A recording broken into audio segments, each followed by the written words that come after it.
All right. Welcome back, everybody. I am pumped for this deep dive. We are heading down to South America, Yeah. to the Pampas grasslands, Oh, yeah. to meet the Pampas fox. Now, this is a creature that's, well, let's just say it's a master of adaptation. It's a survivor. Yeah, absolutely. And I can't wait to dig in and learn more about them. Plus, and I don't know if you know this, but the Pampas fox isn't technically a true fox. Right. So that's interesting. We're going to learn about their hunting skills, their super varied diet, and their role in this incredible ecosystem. Yeah, it's going to be fun. So to kick things off, what does a Pampas fox actually look like? I mean, I'm picturing a fox. Right. Like, Well, all you're right, thank you. not wrong. They do have that classic fox-like appearance. Yeah. Slender body, bushy tail, those pointed ears. Yeah. But they're not a true fox. Okay, wait. So you're saying they look like a fox, but they're not really a fox? Exactly. They belong to the Lycalopex genus, which basically translates to false foxes. False fox. Yeah. And genetically, they're actually more closely related to wolves and jackals. Oh, wow. See, this is why I love these deep dives. It's fascinating. We Wow. always learn something new. Okay, so we've got these false foxes roaming around the Pampas. So let's get back to their appearance. What else stands out? What color is their fur? Well, their fur is generally a mix of gray, black, and brown, with a black stripe running down their spine. But they also have these, get this, reddish legs. Reddish legs. What? Okay, why reddish legs? Is there an evolutionary reason for that? You bet there is. That reddish hue probably helps them blend in with the soil and grasses of the pampas.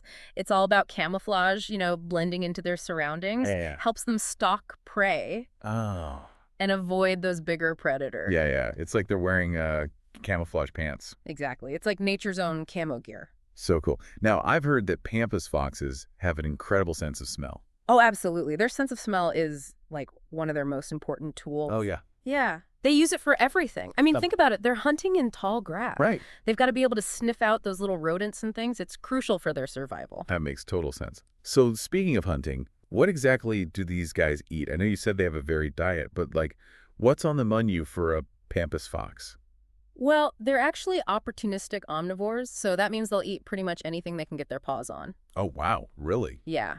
They're not picky at all. Small mammals, like rodents, are definitely a favorite, but they also go for birds, reptiles, insects, fruits, and even carrion. Okay. Hold on. Carrion. Like dead animals. Yep. It's not the most glamorous meal, but it's an easy source of food, right? They're all about efficiency. Okay. I get it. But wait, fruit. You're saying these, like, fierce predators also have a sweet tooth. Hey, fruit is a great source of energy and nutrients. Plus, when they eat fruit, they help spread seeds around, which is good for the whole ecosystem. Huh.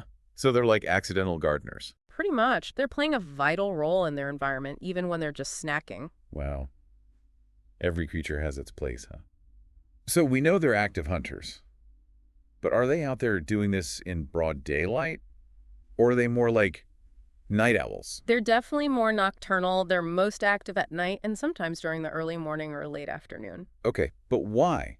Is it just, like, to avoid the heat? Well, that's part of it. The Pampas grasslands can get pretty scorching during the day, so staying active at night helps them regulate their body temperature.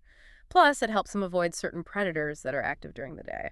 So it's like a strategy for survival. Exactly. It's all about minimizing risk and maximizing their chances of, finding food and staying safe. Right. It's a tough world out there. Now, when they're not hunting, what's their social life like? Are they loners or do they hang out in packs? Well, they're generally solitary creatures, but Like- they do form monogamous pairs for breeding. Oh, that's kind of cute. Yeah, and both parents are very involved in raising their pups. So how many pups do they typically have? A litter usually consists of 3 to 6 pups, and they stay with their parents for about 4 months. That's a good chunk of time. It is. They need that time to learn all the skills they need to survive on their own. So they're not just born knowing how to hunt and camouflage themselves. No, they're not. It's a learning process, just like with any animal. The parents teach them everything they need to know. That's amazing. Yeah. Okay, so we've talked a lot about their hunting skills and their diet. But how do they actually go about catching their prey? Do they chase them down? Or do they set traps? Well, they're incredibly agile and fast runners, so they often rely on their speed to chase down their prey. And once they catch them, they use their sharp teeth and strong jaws to, to finish the job. I get it. So we've got this incredible creature thriving in a challenging environment. But then, of course, humans come along. Right. And I'm guessing things haven't always been easy for the Pampas fox, especially with humans around. Yeah, unfortunately, you're right. They've definitely faced their share of challenges because of human activity. Historically, they were hunted for their fur, and sometimes they were seen as a threat to livestock. So, farmers might try to get rid of them. Oh, no. Yeah, it's sad. But the good news is that their impact on livestock is actually pretty minimal. That is good news.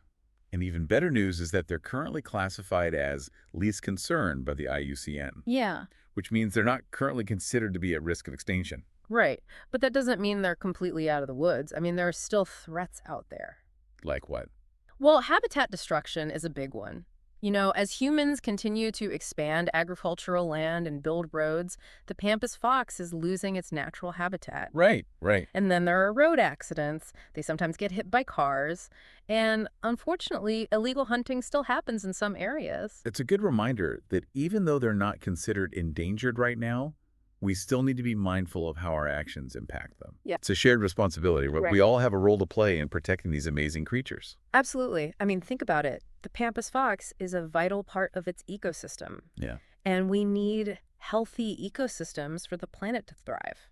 So true. Yeah. So what can people do to help protect the Pampas fox? Well, supporting organizations that are working to conserve their habitat is a big one. And being mindful of our own impact on the environment. Reducing our carbon footprint, Right. making sustainable choices. Yeah. Those things all make a difference. I think that's a great takeaway from this deep dive. The Pampas fox is more than just a cool animal. It's a symbol of the interconnectedness of all living things. That's a great way to put it. And a reminder Yeah. that we need to be thoughtful and responsible in our interactions with the natural world. Couldn't agree more. So to wrap things up, the Pampas fox, it's a master of adaptation, Oh, yeah. a skilled hunter, Mm-hmm. and a vital part of the South American ecosystem. And I think it's safe to say that we've all learned a lot about this fascinating creature today. And hopefully we've come away with a deeper appreciation for the challenges it faces and the importance of conservation efforts. I hope so, too. So thank you so much for joining us on this incredible deep dive. I hope you learned something new. And until next time, keep exploring the wonders of the natural world. See you next time. Bye. Bye.